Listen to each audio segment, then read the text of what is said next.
And hello, everyone, and welcome to another edition of the JetFuel podcast. I'm your host, Keith Harrington, along with the NFL draft kid Kyle Stickles and former NFL player and Syracuse Orangeman Pat Davis. And Pat, a very happy guy as he just heard the news that Kyle McCord, the quarterback from Ohio State, who entered the transfer portal, is going to now be a Syracuse Orangeman. So congratulations to you, Pat. You got yourselves a new quarterback and a guy that was on a national championship contending team. Yeah, I'm really happy, Keith, about everything that's going on at Syracuse right now. The new coach, Fran Brown, is giving us a lot of hope for a good season next year. He's bringing a lot of guys over from Georgia and some other guys that he recruited that know he's not at Georgia but is at Syracuse now. So hopefully Syracuse will be back in the rankings. It'll take a couple years, but at least if they can compete this next coming season, hopefully, he'll get a lot of recruits from different schools who he's already recruited to come on in. So big things happening at Syracuse right now, and turning to the New York Jets, a great win. Great things happening there, at least for last Sunday. The Jets with a win over the Houston Texans, who came in absolutely scorching hot. C.J. Stroud had been playing out of his mind. Some people talking about him being Rookie of the Year. Some even talking about him being an MVP contender, and that might have taken a hit against the New York Jets. Zach Wilson back as the starting quarterback. A great day for Wilson. No doubt about it, the best day of his career. 27 for 36, 301 yards, 2 touchdowns, and his favorite target was Garrett Wilson, 9 receptions, 108 yards. And contrary to that, C.J. Stroud, who got injured during the game, only 10 for 23 for 91 yards in the game. So, Kyle, what a great game for Zach Wilson, and what a great game for the New York Jets. What do you think the key was in that game for the Jets' victory? Yeah, I just thought the key to that game was simply letting Zach throw the ball. We haven't seen it a lot this season. The game started off with mostly just back-to-back runs and then a pass on third down. But going into the second half, I just saw a lot of throws, letting Zach throw the ball downfield. And I think if you let the kid throw the ball a lot, I think good things can happen. Pat, what do you think? Outstanding job by Zach Wilson. Garrett Wilson, a big day, and a big win for the Jets over the Houston Texans. I think Keith, he finally had some time to throw the ball back there. He had a little better protection this week, and the lineman gave him a little more time to let some people get open. I think Nathaniel Hackett made some better adjustments during the game. And, we've been saying for a little bit that, let these guys get out in the flat, the little dump off passes, and let Brees and Dalvin Cook show their talents, after catching the ball and let them just run. But I think the main thing is that the offense blocked a little better, and Nathaniel Hackett made some better adjustments as the game went along. So with that win over the Houston Texans, as we said, looking at a playoff spot, might have really taken a blow to their chances. The Jets needing that signature win, needing something to get momentum. Kyle, was this the biggest win of the year for the Jets, in your opinion?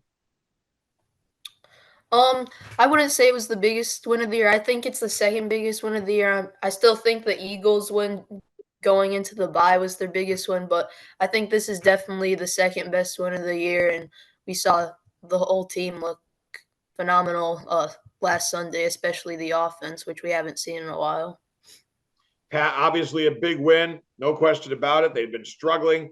Zach Wilson had been benched, so a big win. The Eagles win, obviously a big win, but where do you rank this one, Pat?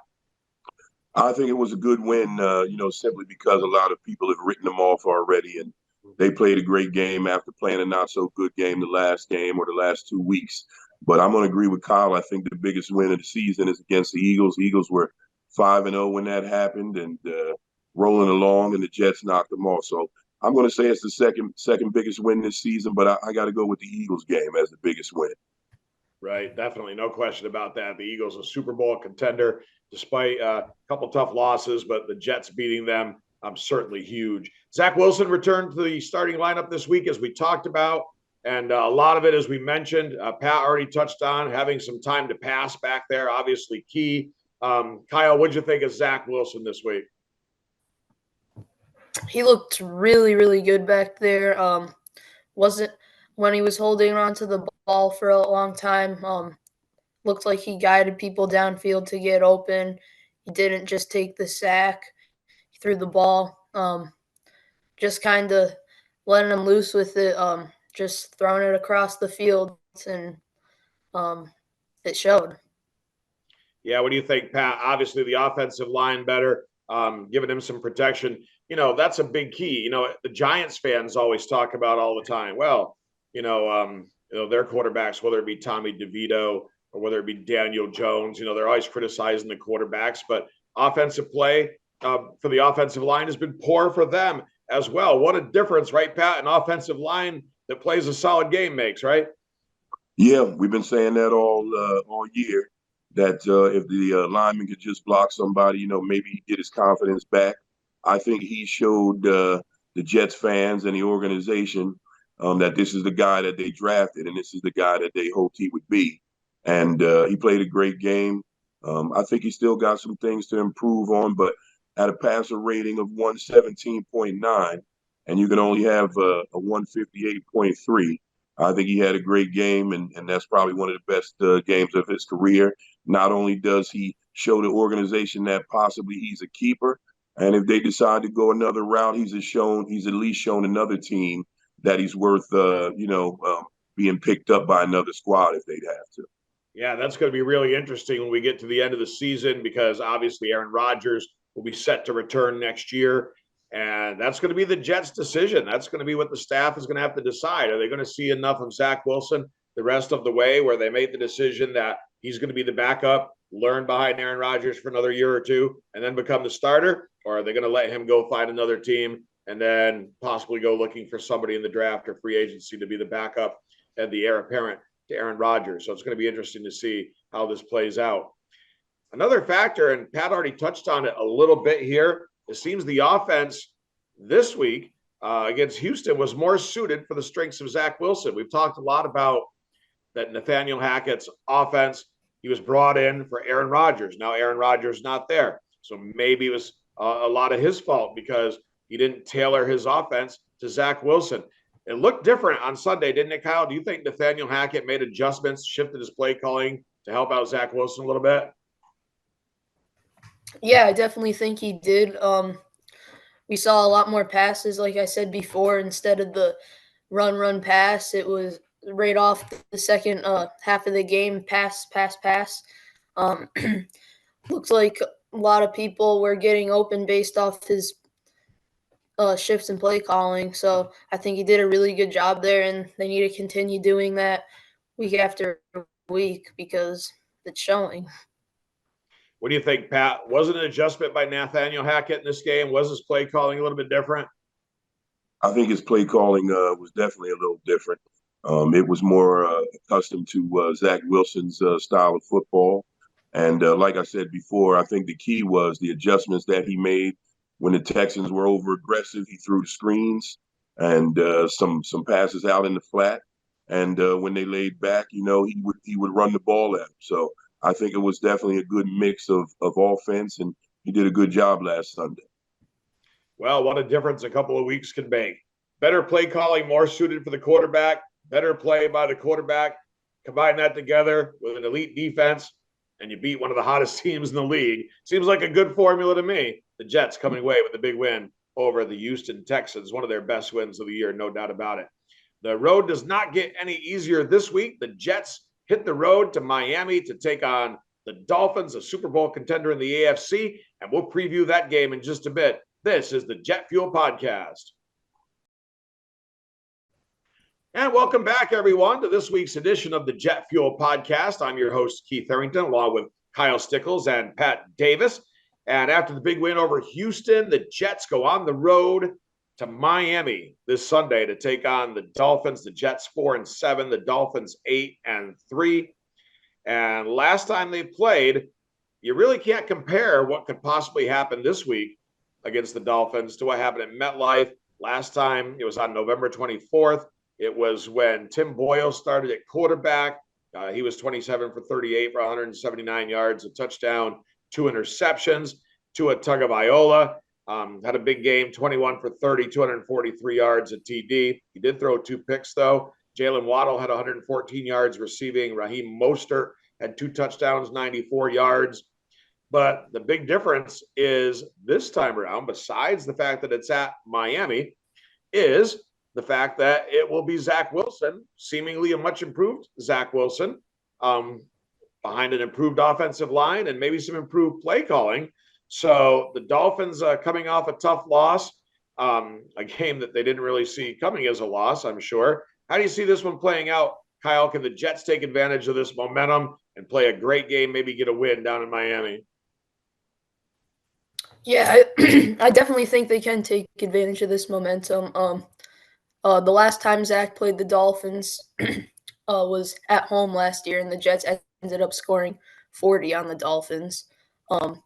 And there's a lot of key factors in this game, too. The Dolphins are coming off a really tough loss to not a very good team. And Tyreek Hill got hurt in that game, so he's questionable for the game. So that's huge if he's out today or not.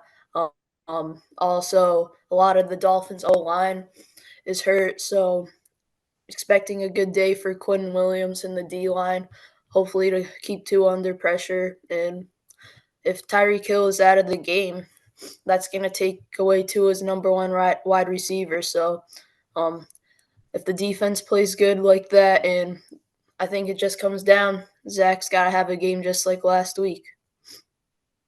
And the guy that the Dolphins did not have before, that they'll have this time, is their young running back, Achane, who is really, he's being very, very effective for them. Mostert, they'll have that 1-2 punch. They'll probably be pounding the ball on the ground a little bit more here if they don't have Tyreek Hill, trying to have Mostert and Achane do the damage on the ground against the Jets. But how do you see this one, Pat? Jets with a lot of momentum, beating a tough Houston Texans team, going on the road to Miami. They lost 34-13 with Tim Boyle at quarterback at MetLife. How do you see this one playing out in Miami? You know, Keith, I think it's a toss-up. I guess it depends on which Jets team shows up. You know, we all know the Jets have a very good defense. If they play really good defense, hopefully they can come out of Miami with a win. The best thing they can do, like Kyle said, there's a couple people injured. Hopefully they can take advantage of that. They're a little banged up, the Miami Dolphins are, coming off of a tough loss. But, you know, also, as you said, Jalen Waddle is the one who killed the Jets that game. It wasn't really Tyreek Hill anyway. So they do have enough weapons. You mentioned Mostert, and you also mentioned Achane, 2 good running backs. And Achane is the backup, but Achane could easily be a starter on another team. So I think these guys have they have their hands full. You know, they're going to have a tough job ahead of them. And do I think they can get it done even in Miami? I think if they play well, they can. If Zach plays like he did last week. But I say it's a toss-up. I think it depends on which Jets team shows up, because if they show up poorly in Miami, they'll definitely be handled. And if not, they got a big chance on pulling off another big upset. Well, it's definitely been proven that the Dolphins have a knack, I guess you could say, of losing to inferior teams. So, they're going to be interested to see how they react coming off the loss. Are they going to come in mad, or are they going to come in a little frustrated? And so that's going to play a factor in it as well. So it's going to be an interesting game. The Jets at Miami, looking to make it 2 in a row with Zach Wilson back at the helm after defeating a very good Houston Texans team last week. Well, kickoff's just around the corner. We're recording this on a Sunday this week, not our normal recording time. But we've got to get the show ready to go here for everybody before kickoff at 1 o'clock today with the Jets at Miami against the Dolphins. So that's going to wrap it up here for the JetFuel podcast.